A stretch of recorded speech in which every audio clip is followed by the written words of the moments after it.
الحمد للہ رب العالمین والصلاة والسلام علی سید الانبیاء والمرسلین اما بعد فاعوذ باللہ من الشیطان الرجیم محمد رسول اللہ والذین معه اشداء علی الکفار رحماء بینہم تراهم ركعا سجدا يبتغون فضلا من الله ورضوانا۔ صحابہ کرام رضوان اللہ علیہم اجمعین کی جماعت مسلمانوں کے اجماعی اور اتفاقی عقیدہ کے مطابق اس امت محمدیہ کا سب سے بہترین گروہ ہے، بلکہ صرف اس امت کا ہی بہترین گروہ نہیں، انبیاء کے بعد تمام انسانوں میں سب سے افضل جماعت ہے۔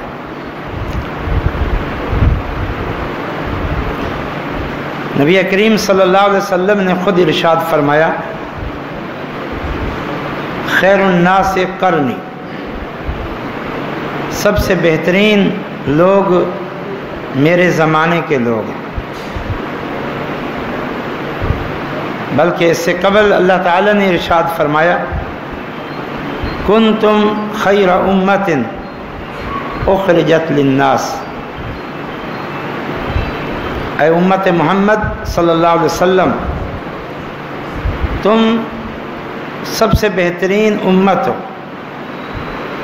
کیونکہ تمہیں اس لیے لایا گیا ہے کہ دنیا میں جو کفر، شرک اور منکرات پھیلی ہوئی ہیں ان کا خاتمہ کرو۔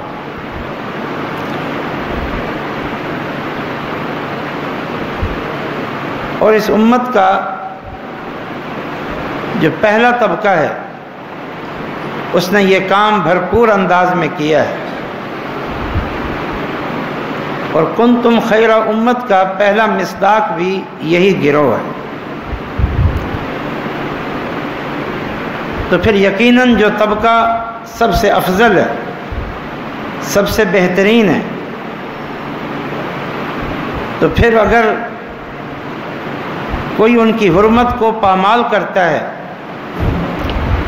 ان کی حرمت کو داغدار کرتا ہے، تو پھر اہل ایمان پر یہ واجب ہے کہ وہ ان کے دفاع کے لیے اٹھ کھڑے ہوں۔ جبکہ یہاں معاملہ صرف اتنا نہیں ہے کہ یہ افضل لوگ ہیں، عظمتوں والے لوگ ہیں، خیر الناس ہیں، بلکہ یہاں معاملہ یہ ہے کہ یہ ہمارے دین اسلام کے معمار ہیں، انصار ہیں،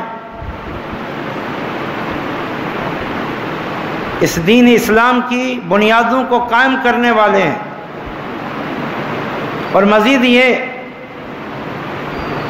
کہ یہ دین اسلام اللہ کا دین جسے قبول کر کے آج ہم مسلمان ہیں، یہ دین انہی مقدس ہستیوں کے ذریعے محفوظ ہوا ہے، جمع ہوا ہے اور آگے پہنچا ہے۔ اگر ان ہستیوں کو درمیان سے نکال دیں تو ہمارا اللہ سے بھی رابطہ ٹوٹ جاتا ہے، ہمارا رسول اللہ صلی اللہ علیہ وسلم سے بھی رابطہ ٹوٹ جاتا ہے۔ اگر ان ہستیوں کو درمیان سے نکال دیں تو پھر کس دین کو دین اسلام کہو گے؟ آج جسے دین اسلام سمجھا جاتا ہے، قرآن و حدیث، اس قرآن کو جمع کیا ان صحابہ نے، اس قرآن کو آگے بیان کیا ان صحابہ نے. آج احادیث نبویہ کو دین سمجھا جاتا ہے. ان احادیث کو رسول اللہ صلی اللہ علیہ وسلم سے سیکھا ان صحابہ نے. ان احادیث کو آگے منتقل کیا ان صحابہ نے.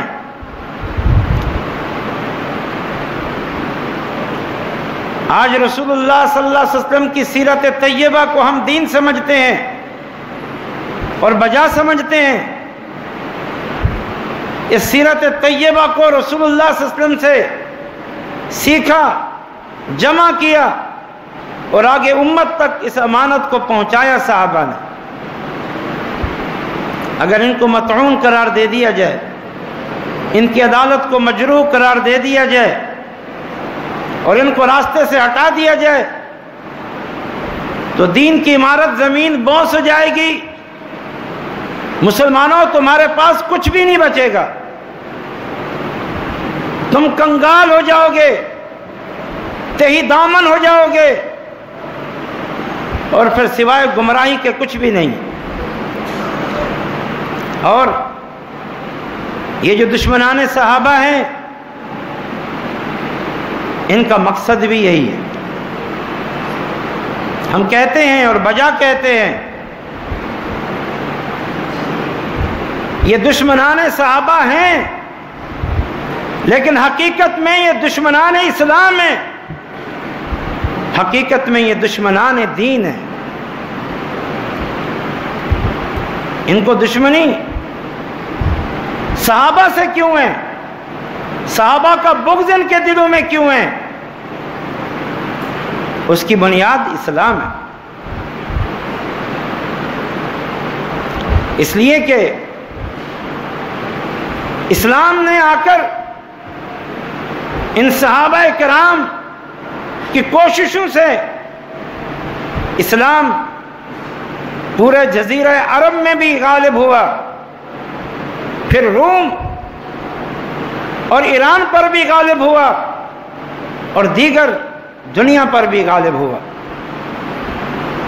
ان صحابہ سے اور اسلام سے دشمنی کی بنیاد، چاہے وہ عیسائی ہوں، چاہے وہ یہودی ہوں، چاہے وہ ایرانی نسل ہوں، ایک ہی وجہ ہے کہ اسلام نے آ کر ان کی سلطنتوں کو ملیا میٹ کر دیا، ان کی قوت اور طاقت کو پارا پارا کر دیا، ان کی صدیوں کی تہذیب کو پاؤں تلے روند ڈالا، ان کو بے گھر کر دیا، ان کے دین کو زمین بوس کر دیا. تو اس وقت سے ان یہودیوں نے بھی اسلام دشمنی پالی ہوئی ہے، ان عیسائیوں نے بھی اسلام دشمنی پالی ہوئی ہے، اور اس وقت کے ایرانیوں نے اس وقت اسلام دشمنی پالی تھی، جو اسلام دشمنی آج تک ان کی سازشوں سے بعض مسلمانوں میں پھیلی ہوئی. تو یہ اصل وجہ ہے، یہ اصل بنیاد ہے، اسلام دشمنی. اس لیے بڑا خطرناک معاملہ ہے، اسے آسان نہ لیا جائے. یہ جو تحریک اٹھی ہے اس کی بھرپور حمایت کی جائے، اس آوازے کو بلند کیا جائے تاکہ حکومتی ایوانوں تک مسلمانوں کے جذبات پہنچیں اور وہ ملک جو اسلام کے نام پر، کلمہ لا الہ الا اللہ کے نام پر معرض وجود میں آیا ہے، اس ملک میں اسلام کے خلاف ہونے والی ان سازشوں کا سد باب کیا جائے. اس لیے یہ تحریک اٹھی ہے اور انشاءاللہ تعالی اللہ کی توفیق سے مسلمانوں کے یہ جذبات اور ان کے احساسات، ہمارے علماء کی یہ کاوشیں اور کوششیں، ہمارے اکابرین کی یہ جد و جہد رنگ لا رہی ہے اور رنگ لائے گی انشاءاللہ تعالی، اور اس کے اچھے اثرات مرتب ہو رہے ہیں. لیکن اس کے لیے صرف جد و جہد یہ دینی پروگرام نہیں ہے، یہ جلسے اور جلوس نہیں ہے، ان کی بھی اپنی اہمیت ہے. یہ عوامی انداز ہے اور مقتدر حلقوں کو اپنے جذبات سے آگاہ کرنا ہے، لیکن ہمیں اس کے لیے علمی محاذ پر بھی کام کرنا ہے۔ جیسے ابھی محترم شیخ فیض الابرار صاحب بتا رہے تھے کہ ایک نئی کتاب نئے انداز سے، نئے اسلوب سے اہل حدیث ایکشن کمیٹی کی طرف سے آنے والی ہے۔ یہ مضبوط کام ہے، یہ پختہ کام ہے، اس لیے کہ ان کا پروپیگنڈا اتنا شدید ہے، اتنا منظم ہے اور بظاہر اتنا منطقیانہ اور فلسفیانہ ہے کہ عام لوگ اس سے متاثر ہو رہے ہیں۔ وہ ان کے جھوٹ اور ان کی سازشوں کا شکار ہو رہے ہیں۔ ہمیں اپنی مسلمان عوام کو، عوام الناس کو جو بدقسمتی سے دین سے دور اور دین سے غافل ہیں، ان کو بھی ان سازشوں سے بچانا ہے۔ جھوٹ اتنا بولا گیا ہے کہ یہ جھوٹ لوگوں کو سچ دکھائی دیتا ہے۔ صحابہ کرام نے نعوذ باللہ خلافت پہ ڈاکہ ڈالا، ابو بکر صدیق نے نعوذ باللہ سیدہ فاطمہ کا حق غصب کیا، اور پھر نعوذ باللہ صحابہ نے علی رضی اللہ تعالی عنہ سے خلافت چھیننے کی کوشش کی، اور پھر پتہ نہیں کیا کیا کیا کیا کچھ ہو رہا۔ لہذا یہ بہت بڑی سازش ہے، بہت بڑی سازش ہے۔ اس کے لیے عوامی طور پر بھی کام کرنے کی ضرورت ہے، علمی طور پر بھی کام کرنے کی ضرورت ہے۔ اپنی مساجد اور مدارس کو بڑھائیں، مدارس کو آباد کریں، تاکہ علماء تیار ہوں، محققین تیار ہوں، مؤلفین تیار ہوں، مناظرین تیار ہوں۔ یہ بھی آپ لوگوں کی ذمہ داری ہے۔ اپنے مدارس کی سرپرستی کیجئے تاکہ علماء زیادہ سے زیادہ پیدا ہوں اور زیادہ سے زیادہ علاقوں میں مساجد قائم ہوں، تاکہ مسجدیں آباد ہوں، خطبات کے ذریعے، دروس کے ذریعے، واعظ کے ذریعے، پروگراموں کے ذریعے اس پروپیگنڈے کا توڑ کیا جائے اور لوگوں کو بتایا جائے کہ یہ روافض کا جھوٹ ہے، جس کا حقیقت سے کوئی تعلق نہیں ہے۔ اس لیے یہ ایک تحریک اٹھی ہے، جس جوش اور جذبے سے آپ لوگ ماشاءاللہ بیدار ہوئے ہیں، یہ قابل تعریف ہے، یہ قابل اطمینان ہے، یہ قابل تسکین ہے۔ بس اس جوش کو سرد نہیں ہونے دیں اور اپنے جذبات کو ٹھنڈا نہ ہونے دیں، اور دین کے دفاع کے لیے اٹھ کھڑے ہوں۔ میں نے عرض کیا کہ اصل بات یہ دین دشمنی ہے، لہذا ہمارے دین کو آج ہم سے چھیننے کی کوشش کی جا رہی ہے۔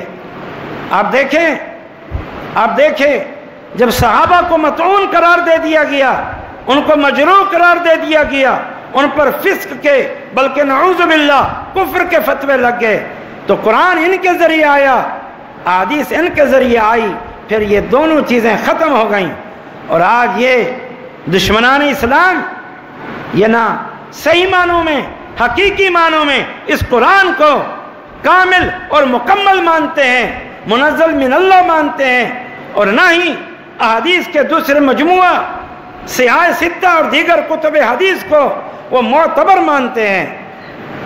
ان کا یہ دونوں چیزیں معتبر نہیں ہیں، تو پھر یہ کتنا بڑی سازش ہے، کتنا بڑی سازش ہے۔ یہ سازش شروع ہوئی تھی اس وقت جب یہودیوں کو جزیرۃ العرب سے نکالا تھا، اور جب ایران پر مسلمان غالب ہوئے اور ایران کی صدیوں کی حکومت ختم ہوئی، ان کی تہذیب ختم ہوئی اور ان کا دین ملنا میٹ ہو گیا، تو ان دونوں قوموں نے بالخصوص اور ساتھ میں ان عیسائیوں نے، ان تینوں قوموں نے مل کر اسلام کے خلاف ایکا کیا ہوا ہے۔ آج آپ دیکھ لیں اسلام کے خلاف ہمارے اس خطے میں جو سب سے بڑی سازش ہوئی ہے وہ مرزا قادیانی کی صورت میں ہوئی ہے۔ ایک جھوٹی نبوت گھڑی گئی، اور یہ جھوٹی نبوت یہ عیسائیوں نے گھڑی ہے، عیسائیوں نے۔ اور ایرانیوں نے اسی وقت منافقت کا لبادہ اوڑھ کے عبداللہ بن سبا یہودی کے ذریعے انہوں نے ایسی نقب لگائی ہے، اسلام کے خلاف اتنی بڑی سازش نہیں ہوئی۔ محبت آل بیت کے نام پر صحابہ کو مطعون قرار دے دیا گیا، قرآن کو نعوذ باللہ ثم نعوذ باللہ تبدیل شدہ اور تحریف شدہ قرار دے دیا گیا، اور ان صحابہ سے جو دین آیا ہے اس دین کا انکار کر کے کتنا بڑی ضرب لگائی ہے۔ اور مزید آپ دیکھیں ان کے عقائد، ان کے نظریات، ان کے افکار اور بدعات اور خرافات، کیا کوئی کہہ سکتا ہے یہ دین ہے؟ قرآن اور حدیث صحیحہ کا انکار کر کے، شریعت محمدی سیرت النبی کا انکار کر کے گھوڑا پرستی، تازیہ پرستی، ماتم، زنجیر زنی، اور پھر اللہ کو چھوڑ کر، رسول اللہ کی تعلیم کو چھوڑ کر، اپنے ائمہ کو معصوم قرار دے کے، ان کو معمور من اللہ قرار دے کے، پھر ان کی طرف جو چاہتے ہیں مرضی آئے مسلط کر کے اسے دین بنایا جا رہا ہے۔